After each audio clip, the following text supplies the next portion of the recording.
Kak Cin, What are you gonna tell me today? I have another story. Dengar. Jadi, have you ever heard of a guy named Rabi ibn Haytham?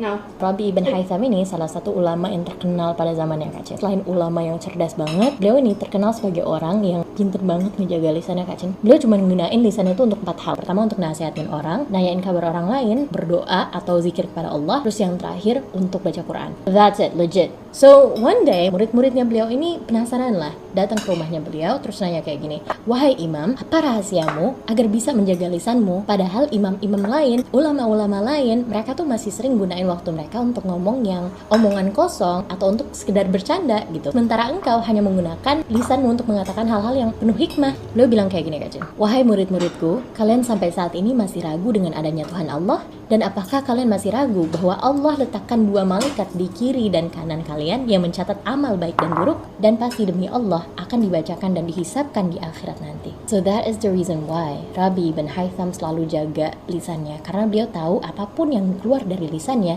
akan menjadi amalan yang masuk ke dalam buku catatannya. Jadi walaupun hal-hal simple yang kadang kita anggap remeh, kalau misalnya perkataan kita tuh menyakiti hati orang lain atau emang gak bermanfaat, jatuhnya lebih ke mudorot gitu, jatuhnya lebih ke hal-hal yang gak, alhamdulillah. Azan, buka.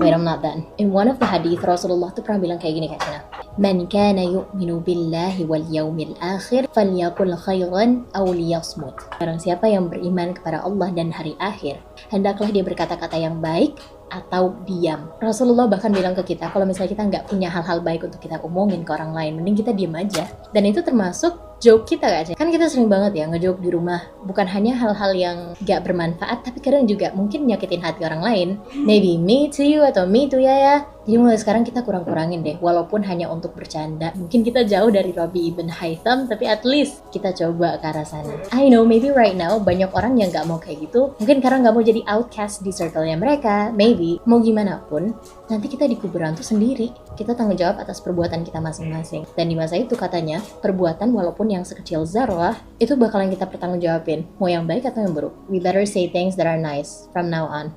Right? Yeah.